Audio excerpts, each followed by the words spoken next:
सुंदर वन में सभी जानवर और पक्षी मजे से जीवन गुजार रहे थे।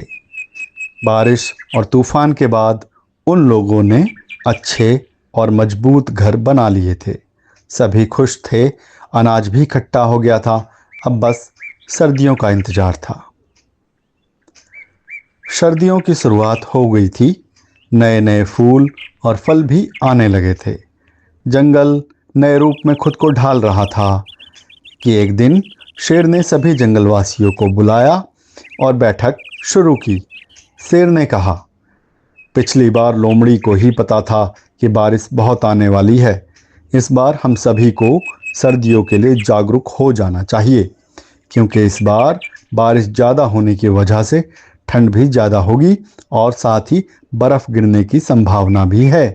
तो सभी को अपने अपने घर घोंसले को गर्म रखने की व्यवस्था करनी होगी। साथ ही खाना पकाने, सेकने और आग से खुद को गर्म रखने की व्यवस्था भी करनी चाहिए। सभी पक्षियों और जानवरों ने शेर की बातों पर सहमति जताई। कोई भी इस बार मुसीबत में नहीं पड़ना चाहता था। बरगद का पेड़ बोला, इस बार मैं घना और मजबूत हूँ। बहुत से पक्षियों के घर मेरे ऊपर और मेरे आसपास सुरक्षित हैं, जिससे पक्षियों को कोई भी समस्या नहीं होगी। और पक्षियों और जानवरों ने बोला कि हम सभी सूखी लकड़ियाँ इकट्ठा कर लेते हैं और गर्म कपड़े और बिस्तरों का इंतजाम करना चाहिए। सभी ने सहमति जताई और सभी इन बातों के लिए तैयार हो गए। अगले दिन सभी जानवर काम पर निकल गए। बड़े जानवरों ने सूखी लकड़ियां जमा की और छोटे जानवर और पक्षियों ने कपास को इकट्ठा किया और जंगल की तरफ आ गए। अब मीनू मौसी की मदद से सभी ने कपास के सुंदर सुंदर कपड़े बनाए और घर को सभी तरफ से कपास के अंदर से खुद को सुरक्षित किया, जिससे ठंडी हवाएं घरों के अंदर ना आ सकें। सभी ने बिस्तर बनाए। हाथी ने और भालू ने मिलकर लकड़ियों को बरगद के पेड़ के नीचे सुरक्षित रखा। अब सभी ठंड का इंतजार करने लगे। धीरे धीरे ठंड ज़्यादा होने लगी।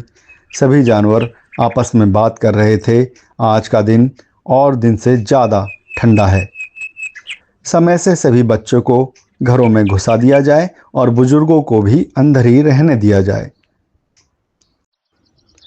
सभी ने कहा, लगता है अब बर्फ़ पड़ने ही वाली है, और वे सभी अपने अपने घरों में सो जाएं। अगली सुबह पूरा जंगल बर्फ़ की चादर से ढका हुआ था। सभी बर्फ़ को देखकर आनंदित हो गए और बच्चे बर्फ़ से खेलने लगे। कई दिनों तक लगातार बर्फ़ पड़ने लगी। अब सभी को लगा कि बर्फ़ तो बंद हो ही नहीं रही। अब क्या करें? सभी बस थोड़ी देर के लिए अपने घरों से बाहर निकलते, आपस में सभी बात करते और अपने घरों में बंद हो जाते। पर सभी को क्या पता था, मुसीबत अभी आने वाली है। फिर जंगल में आया बर्फीला तूफान। रात को तूफानी हवाओं के साथ तेज बर्फ गिरने लगी। सभी के घर बर्फ से ढक गए। अब तो सबका घर से निकलना मुश्किल हो गया था। तूफान बढ़ता जा रहा था। सभी चिंतित हो गए। तभी वहाँ शेर आया और बोला कि जो लकड़ियाँ हम लोगों ने इकट्ठा की हैं उनको जला लेते हैं, जिससे बच्चों और बुजुर्गों को ठंड से राहत मिलेगी, और जो राशन सभी ने मिलकर गुफा में इकट्ठा किया है वो बड़े जानवर मिलकर ले आते हैं। इस तरह सभी ने अपनी बस्ती को गर्म रखा और बरगद के पेड़ ने सभी को अपने घने पत्तों और डालियों के नीचे छुपाए रखा। खाने की व्यवस्था समय पर होने की वजह से सभी ने अच्छे से खाना खाया और सभी बातें करने लगे कि एकता में ही बुद्धिमानी है। देखा, आज हम एक हैं तो इस मुसीबत का सामना कर पाए। इस तरह अगले कुछ दिनों में तूफान थम गया और आसमान में साफ धूप खिल गई। सभी खुश हो गए और सभी ने एक प्लान बनाया कि हम सूरज निकलते ही दोबारा से अनाज लेने जाएंगे और आगे के लिए तैयारी करके रखेंगे। इस तरह सभी खुशी खुशी रहने लगे। इससे हमने सीखा कि सभी को एक दूसरे के साथ मिलकर रहना चाहिए और सबका सहयोग करना चाहिए। इस तरह बड़ी से बड़ी परेशानी से भी निपटा जा सकता है। तो कैसी लगी आपको हमारी ये कहानी? अच्छी लगी तो लाइक करें, फॉलो करें, साथ ही सब्सक्राइब भी करें। अगली कहानी जल्द आने वाली है।